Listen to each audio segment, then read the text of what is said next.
کراچی کے حالات پر جس درد مندی سے فیض صاحب نے جو کچھ کہا وہ میں آپ کو پیش کیے دیتا ہوں۔ کرفیو لگا ہوا تھا، کئی دن کرفیو رہا، آگیں لگی ہوئی تھیں اور وہ PCHS میں رہا کرتے تھے، وہاں سے انہیں ناظم آباد آنا ہوتا تھا اور رستے سارے بند تھے۔ اس کا عنوان ہے اس نظم کا، یہاں سے شہر کو دیکھو۔ یہاں سے شہر کو دیکھو تو حلقہ در حلقہ کھینچی ہے جیل کی صورت، ہر ایک سمت فصیل، ہر ایک راہ گزر گردش اسیراں ہے، نہ سنگ میل نہ منزل نہ مخلصی کی سبیل۔ جو کوئی تیز چلے رہا تو پوچھتا ہے خیال کہ ٹوکنے کوئی للکار کیوں نہیں آئی۔ جو کوئی ہاتھ ہلائے تو وہم کو ہے سوال، کوئی چھنک کوئی جھنکار کیوں نہیں آئی۔ یہاں سے شہر کو دیکھو تو ساری خلقت میں نہ کوئی صاحب تمکین نہ کوئی والی ہوش، ہر ایک مرد جواں مجرم رسن بگلو، ہر ایک حسینہ رانا کنیز حلقہ بگوش۔ جو سائے دور چراغوں کے گرد لرزاں ہیں، نہ جانے محفل غم ہے کہ بزم جام و صبح۔ جو رنگ ہر در و دیوار پر پریشاں ہیں، یہاں سے کچھ نہیں کھلتا، یہ پھول ہیں کہ لہو۔ اسی کے ساتھ جو ایک انہوں نے جو یہاں پر قتل عام ہوا جو بھی، تو ایک ان کی نظم ہے بہت دلدوز قسم کی، لہو کا سراغ۔ کہیں نہیں ہے کہیں بھی نہیں لہو کا سراغ، نہ دست و ناخن قاتل نہ آستین پہ نشاں، نہ سرخی لب خنجر نہ رنگ نو کے سنا، نہ بام پر کوئی دھبا نہ خاک پر کوئی داغ۔ کہیں نہیں ہے کہیں بھی نہیں لہو کا سراغ۔ نہ صرف خدمت شاہاں کے خوں بہا لیتے، نہ دی کی نظر کے بیانہ جزا لیتے، نہ رزمگاہ میں برسا کے معتبر ہوتا، کسی علم پہ رقم ہو کے مشتہر ہوتا۔ پکارتا رہا بے آسرا یتیم لہو، کسی کو بہر سماعت نہ وقت تھا نہ دماغ، نہ مدعی نہ شہادت۔ حساب پاک ہوا یہ خون خاک نشینہ تھا، رزق خاک ہوا۔ فیض صاحب جب ہمارے کالج تشریف لائے تو ان سے ہم نے فرمائش کی تھی، تو جو کلام انہوں نے سنایا تو وہ میں نے ایک جگہ اس کہیں استعمال کیا۔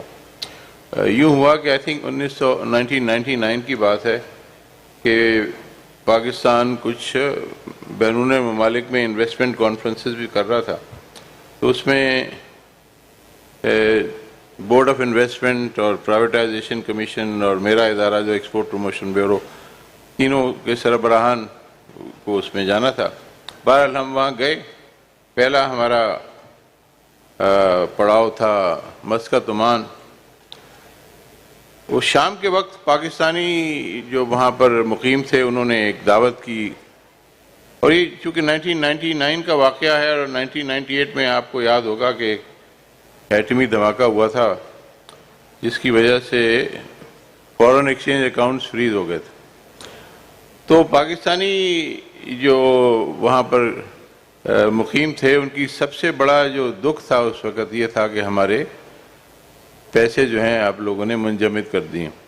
تو میں نے ان سے یہ کہا کہ 28 مئی کی صبح میں نے جب اخبار اٹھایا اس میں ایک چھوٹی سی خبر تھی کہ سنگاپور میں پاکستانی جو ڈومیسٹک سرونٹ تھا ایک، اور 2 انڈین تھے اور ایک بنگلہ دیشی، ان میں آپس میں تکرار ہوئی، جھگڑا ہوا۔ وہ اتنا جھگڑا ہوا کہ ان ہندوستانی اور بنگالی نے مل کر اس کو اتنا مارا کہ وہ بیچارہ مر گیا۔ تو میرے دل سے ایک آہ اٹھی اور میں نے کہا کہ اگر یہ ہم نے بھی دھماکہ کیا ہوتا تو شاید اس کی جان بچ جاتی۔ اتفاق سے اس شام کو وہ پاکستان نے بھی ٹیسٹ کر لیا تھا۔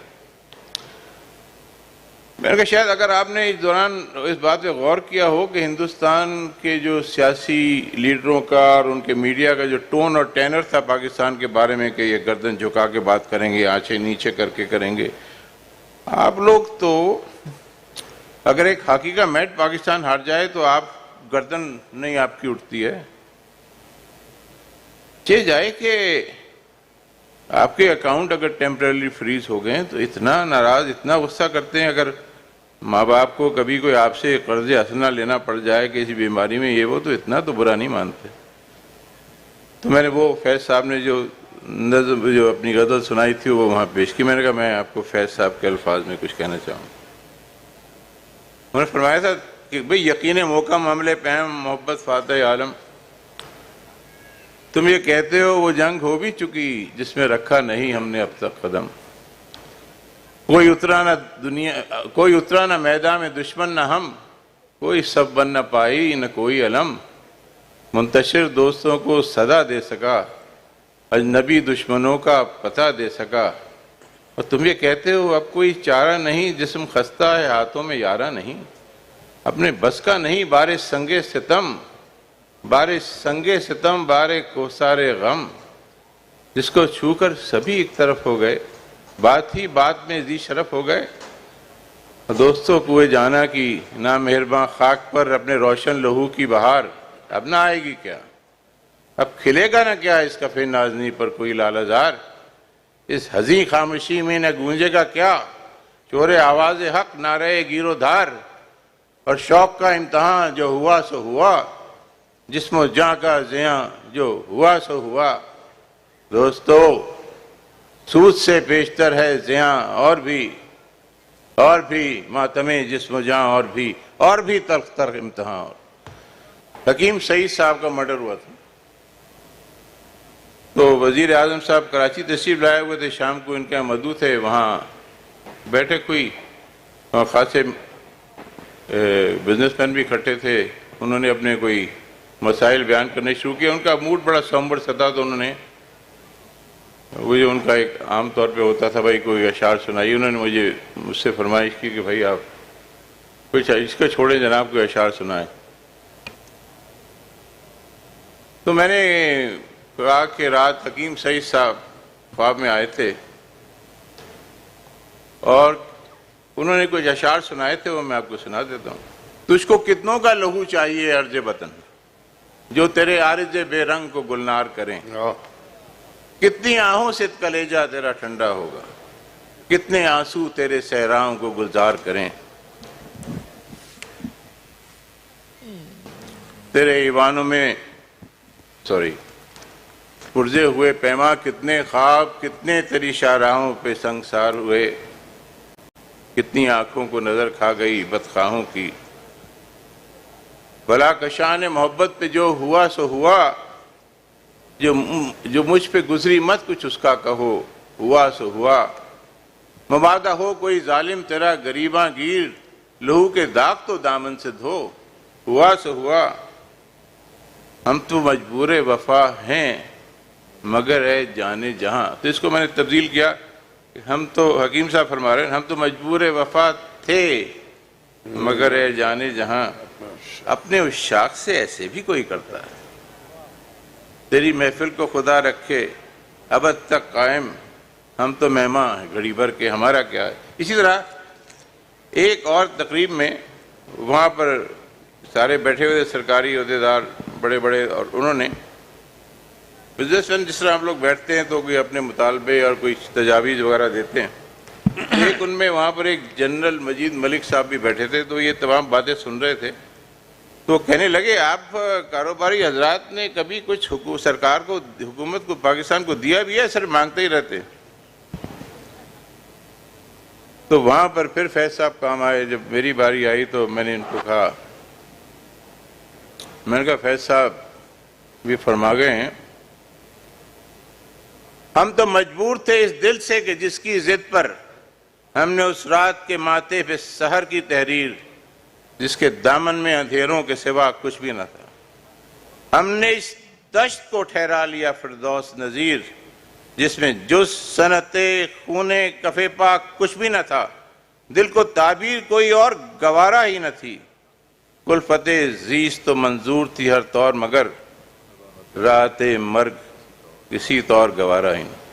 لیکن اس میں لطیفہ سب سے بڑا یہ ہوا, حالانکہ میں نے شروع میں کہہ دیا تھا فیض صاحب کے اشعار ہیں، تو جلال مجید ملک صاحب نے کہا کہ یہ آپ نے لکھے ہیں، بنیاد کچھ تو ہو. کہتے ہیں کوئے ستم کی خامشی آباد کچھ تو ہو. یہ انسپریشنل ہے، یہ آپ کو اپنے انقلاب کی طرف. کچھ تو کہو ستم کشو، فریاد کچھ تو ہو. بیداد گر سے شکوے بیداد کچھ تو ہو. بولو کہ روزے حشر کی ایجاد کچھ تو ہو. بولو کہ روزے عدل کی بنیاد کچھ تو ہو. 5 منٹس. مرنے چلے تو ستوت قاتل کا خوف کیا، اتنا تو ہو کہ باندھنے پائے نہ دست و پا. محفل میں کچھ تو رنگ جمے جشن رقص کا، رنگی لہو سے پنجہ صیاد کچھ تو ہو. خوں پر گواہ دامن جلاد کچھ تو ہو. جب خوں بہا طلب کریں بنیاد کچھ تو ہو.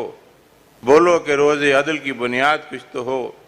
بولو کہ روز حشر کی ایجاد کچھ تو ہو. واہ. شکریہ.